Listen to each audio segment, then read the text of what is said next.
So it looks like, after all, whoever controls the real world resources actually calls the shots. And based upon what's happening out the EU, it looks like Putin might be getting his way. Let's talk about that.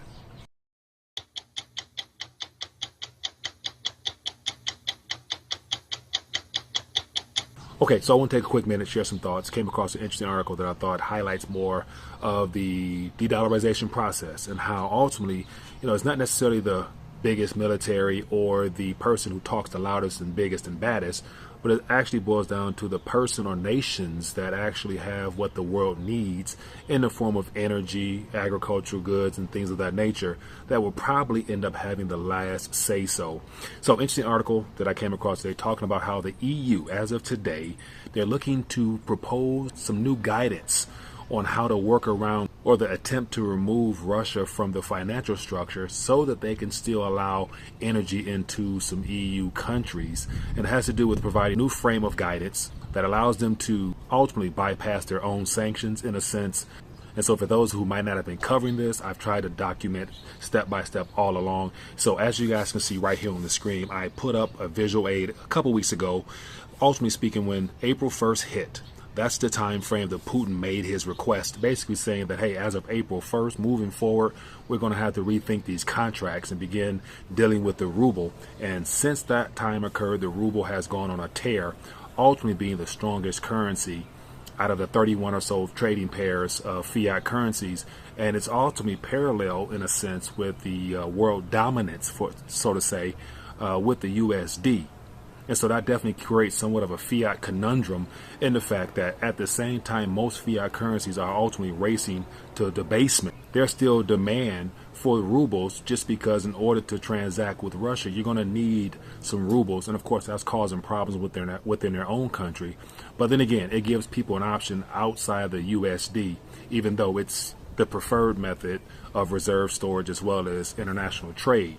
But things are shifting right now. So it wasn't nothing but, I think, a week or two later when I put out this visual aid here, basically highlighting the Russian gas flow utilizing the ruble. And as you guys can see at the very top, it talks about, converting those euros and dollars into the Moscow exchange, which would then be traded or exchanged for the Russian ruble and accredited to the accounts of the unfriendly nations. And then once those accounts were credited, unfriendly nations, predominantly referring to some nations in the EU, they would then be able to transact as normal. But then again, some EU nations push back, saying that that goes against the initial contracts. And so, not long after that, Putin came out saying that, hey, maybe it's time to renegotiate these contracts. And so May is the ultimate month where, as of now, most contracts are set to be paid in rubles or euros. And so moving forward, it looks like they're trying to negotiate and restructure some things so that moving into future contracts, rubles can be included in that deal. So let me just share with you real quick an article. So as you guys can see on the screen here, European gas prices drop as EU drafts a plan for Russian payments. So this came out a couple hours ago, and I thought it was just worth bringing to your attention because, once again, Putin put this out there almost 60 days ago, and as of now, he hasn't backed down, and the world is recognizing and acknowledging that. So that's something definitely to pay attention to. So let's read into this a little bit. It says the European Union's plan to offer energy firms a way to pay for Russian natural gas without breaching sanctions helps send prices lower for a second day as the invoice deadlines looms. You scroll down some more. It says traders have been eagerly waiting for an update on the European guidance, with most payment deadlines due by the end of this month. It says Russia had asked companies to accept a new transition method that would involve opening two accounts at the Gazprom bank, one in euros or dollars and another in rubles.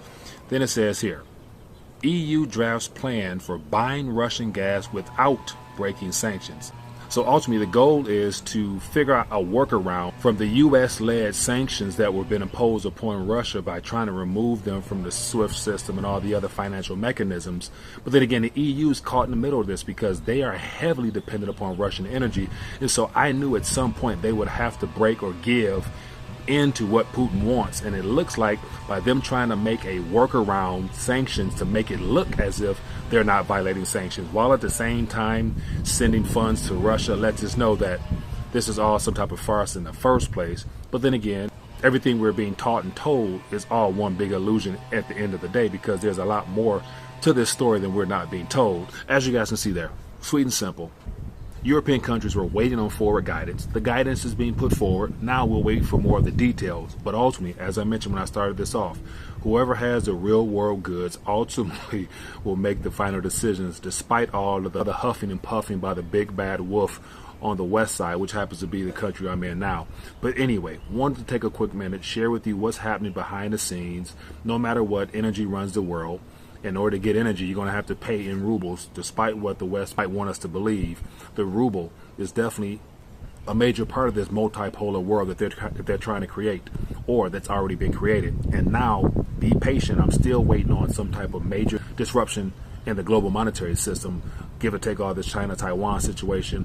And I'm still going to stick to my projection that before this year ends, we're going to hear some major news about a new or a completely rebranded monetary structure. And of course, GOLD will be included. But anyway, just wanted to connect for a quick minute.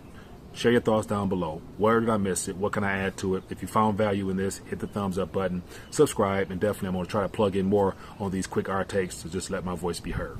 Look forward to seeing you live. See you later.